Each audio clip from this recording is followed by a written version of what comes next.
Olha, de antemão nós temos alguns cenários. Um deles é ligado à Rússia e essa invasão à Ucrânia que não tem data para acabar.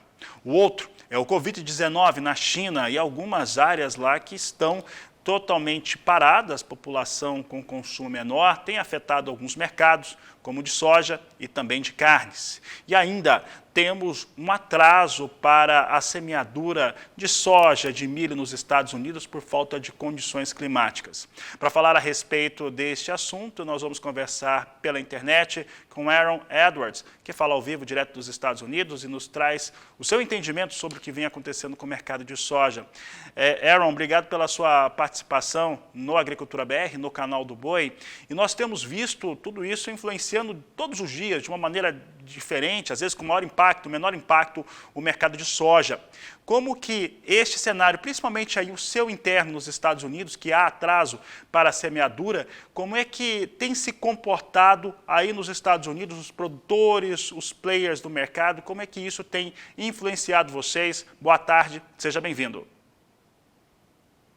Boa tarde, você colocou muito bem os fatores. Então, do lado da demanda, tem essa preocupação com a China, e será que vai esfriar essa demanda chinesa? Em relação ao plantio, o relatório atualizado sai dia de segunda-feira do avanço do plantio oficial, digamos assim. Dos clientes que eu falo, muitos plantaram, estão plantando. Pessoalmente, eu vou ficar surpreso se o plantio avançou em ritmo à média dos últimos 5 anos. Para mim, vai sair o relatório hoje e ainda vai estar atrasado o plantio por aqui. Isso não é o fim do mundo, mas se continuar atrasado mais 1 ou 2 semanas, nós já vamos estar falando de perda de potencial produtivo aqui pelos Estados Unidos, que é cedo. Mas o primeiro limite ali é plantar na hora certa e já vai estar atrasado. Então, os Estados Unidos ainda pode ter uma safra cheia, mas tem que tirar esse atraso em 1 ou 2 semanas, e ainda não aconteceu. Em relação à negociação que preocupa um pouco hoje, nós temos um recuo técnico que chegamos a um ponto de suporte. Eu não estou preocupado ainda com essa baixa, a não ser que daqui continua caindo, porque nós chegamos num ponto de sustentação e se não sustentar, aí é preocupante. E, pessoalmente, acho que o maior motivador dessa queda hoje é a expectativa de que houve um avanço de plantio, embora não sabemos quanto, e o fato que o Fed, por aqui, é esperado que eles aumentem a taxa de juros, terça e quarta vão estar em reunião, e se houvesse aumento da taxa de juros, é possível que isso tira dinheiro especulativo do mercado, soja, milho, trigo, e nós poderíamos ter quedas por motivos financeiros. Então, toda essa incerteza, tiramos um pouco do risco, abaixamos o preço hoje e estamos num ponto de suporte. Vamos ver daqui para frente. Aaron, esse posicionamento seu é muito importante para o produtor norte-americano e aqui o brasileiro também, até porque a formação de preço está ligado diretamente a Chicago. Esse ponto que você colocou da taxa de juros mais alta nos Estados Unidos, aqui no Brasil a gente tem sentido isso, esse meio ponto percentual que deve subir entre terça e quarta-feira, com a saída de capital que começa a migrar para um mercado que é muito mais consolidado, muito mais firme, que é o norte-americano. Mas por aí nós podemos ver muitos fundos de investimentos tirando recursos do complexo soja, de milho e migrando para investimentos que vão se tornar mais lucrativos para eles. Esse que é o pensamento? Exatamente. Então, você, com incertezas financeiras, guerra, inflação, aí o mundo procura as commodities de forma geral e commodities agrícolas em específico. Em grande parte, o que foi o combustível que fomentou essa alta de preços foi dinheiro especulativo entrando para as commodities agrícolas. Em algum momento, esse dinheiro vai sair e o preço vai cair. Nós temos a possibilidade de ter o estopim essa semana e vamos só, paciência, será que vai acontecer e um recuo. Eu sou da opinião que ainda está cedo no ano para a gente ter uma reversão de tendência e entrar em tendência de baixa. mas é importante ressaltar que o limite técnico nós estamos testando hoje, e se tivermos realmente um aumento de juros inesperado, até mais do que o que é esperado, nós podemos ter uma inversão de tendência. Então, é um mercado para se acompanhar muito de perto. Falo para os meus clientes que nós não precisamos de mudar de opinião ainda pode ser autista, mas nós precisamos estar pronto para mudar de opinião, e eu acho que isso segue. Ainda é tendência autista, tem muita incerteza, tem risco climático nos Estados Unidos, há motivos para otimismo em relação a preço, mas tem que tomar muito cuidado. E, Aaron, eu agradeço sempre muito a sua participação. Você está falando da sua conversa com os seus clientes. Neste momento, nós temos o Brasil inteiro, produtores rurais, sojicultores, cafeicultores, mas sojicultores principalmente nesse horário, acompanhando. E o pessoal está comentando aqui a sua entrevista, o Renato Santos, a Aline Maiara, tem também aqui a Aline Calazans, o Fernando, que estão mandando mensagem e acompanhando e gostando muito do que você está falando neste momento. E aí, Aaron, eu quero fazer para você uma pergunta trazendo alguns cenários. Precisamos estar prontos para mudar de opinião. Então, é mudar de posição. Que posição tomar caso nós tenhamos um cenário bem diferente? Por exemplo, uma taxa de juros mais alta do que aquela que está sendo anunciada. É difícil essa possibilidade, mas pode ser que aconteça. E como que isso mexe com o mercado e também em relação ao fator China, que está neste momento um pouco mais afastado das aquisições. Para onde que mudaria a posição dos sojicultores, tanto norte-americanos quanto brasileiros? Muito bem. Você falou que Chicago interfere na formação de preço, e realmente interfere. Então, pensando como estruturar essa possibilidade que estamos fazendo altas e vai reverter o mercado. Primeira coisa que aconteceria muito provavelmente seria um susto em Chicago. Chicago entra em tendência de baixa e tem dificuldade de obter maiores ganhos.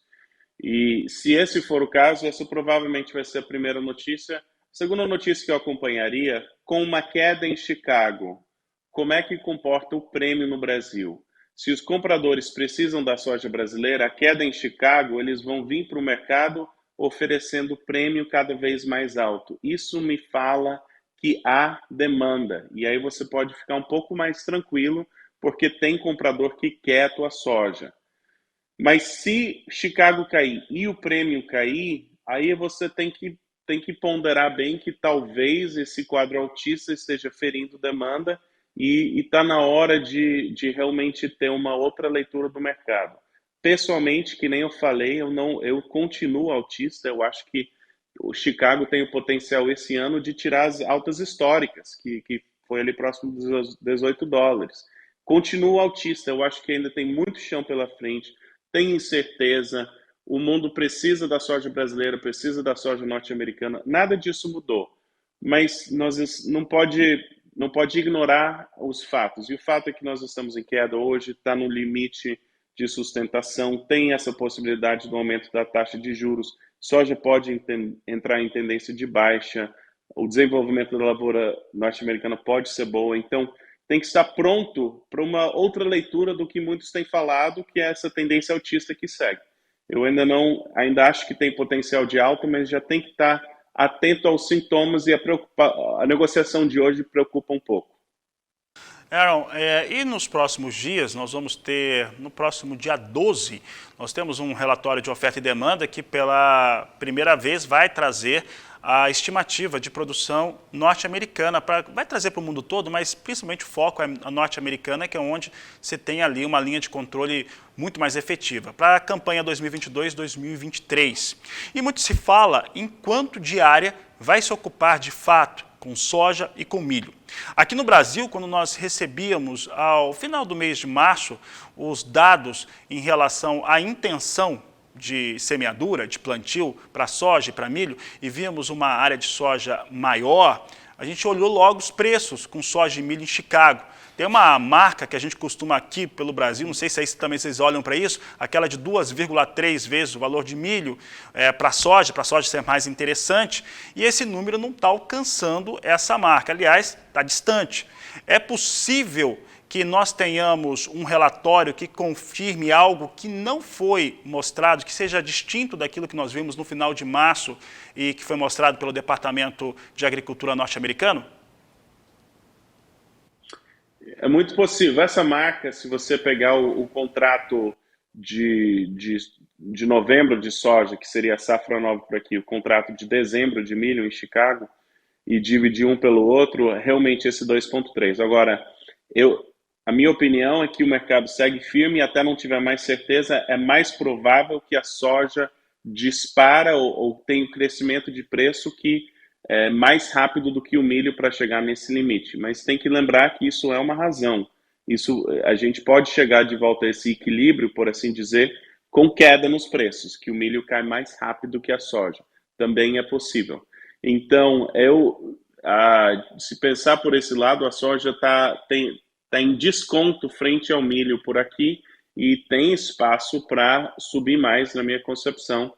A alta do mercado no ano passado em Chicago foi no dia desse relatório, que foi 7 de maio ano passado. Esse mesmo relatório está no dia 12 esse mês. Então, nós estamos naquele ponto do ano que, às vezes, nós temos realmente a alta do ano. Sazonalidade, nós podemos ter essa alta. Agora, ano passado, nós estávamos dia após dia de alta incessante entrando para esse relatório e o mercado ficou sem fôlego. Esse ano está diferente, nós estamos tendo um pouco mais de cautela com a negociação de hoje, sabendo que pode ser que a alta foi no relatório ano passado, será que esse ano? Então, a negociação na semana antes do relatório, que é agora, está mais tímida, ela está mais em movimento lateral do que só alta após alta. Então, realmente tem muito para acompanhar. E falando de milho, eu sei que o assunto é soja, mas se os Estados Unidos não tiver com 50% da área plantada de milho até o relatório do dia 9,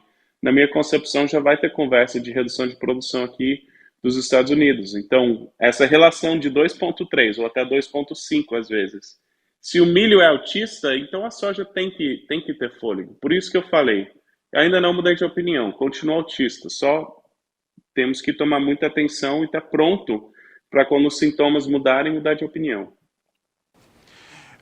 Aaron, e já que você tocou no assunto milho, quero falar um pouco a respeito desse mercado, que ele é bem interessante neste momento, principalmente pensando no problema da Ucrânia, que é um grande player de mercado internacional, fica praticamente fora desse cenário. O que eles produzirem lá provavelmente vai ser consumido tudo internamente, por conta do que ocorre com essa invasão russa, e isso nos traz um ambiente, ainda mais porque vai ter menos milho disponível no mundo.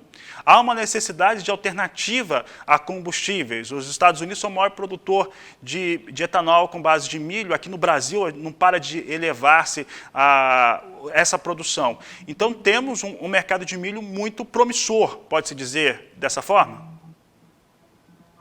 Sim. Milho, trigo, soja, está tudo em tendência altista com perspectiva promissora para preços. Tem muita incerteza pela frente.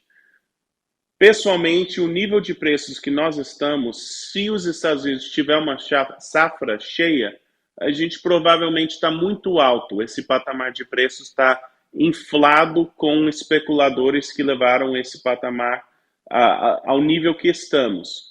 Mas se tiver quebra de safra, tudo é possível. Então, nós estamos naquele momento em que tem incerteza sobre o tamanho da safra norte-americana, com o resto do cenário, tanto a quebra de soja no Brasil, guerra na Ucrânia, todos esses fatores não pode ter uma quebra de safra nos Estados Unidos e nós não sabemos se os Estados Unidos vai ou não vai ter uma safra cheia. Até não tiver essa certeza, tem potencial de altas e provavelmente muitas altas, mas chegando a essa certeza, o patamar de preço provavelmente vai estar menor do que nós estamos negociando hoje. Então, é aquele ponto que os mercados começam a ter bem mais volatilidade, bem mais incerteza, costuma ser favorável para preços, mas não dura para sempre. Aaron, para encerrar, normalmente, ou todo ano, temos um desenvolvimento de safra norte-americana com muitas especulações, com muitos cenários que os players, quem opera, acaba utilizando para realizar negócios. Esta safra 22-23 talvez seja uma das que tenhamos o maior volume de especulações, a mais difícil, talvez, dos últimos anos, para se ter uma definição melhor, no seu entendimento? Sim, o quadro fundamentalista, em relação à safra norte-americana, ela não vai ser necessariamente diferente de safras anteriores. Agora, a importância dessa safra que é diferente. Em relação a especuladores, nós estamos com mais capital especulativo investido nos mercados de commodity agrícola. Milho está em recorde de alta, soja está próximo, está chegando lá. Então, nós estamos com muito capital especulativo no mercado comprado. E alguma hora eles vão desfazer disso, mas também ninguém quer vender esse mercado, porque se tiver uma quebra de safra nos Estados Unidos, que nem eu falei, é bem provável que vamos tirar as altas recordes de 2012. Então, é muita incerteza, tem que acompanhar de perto, tenha uma estratégia de comercialização para a fazenda.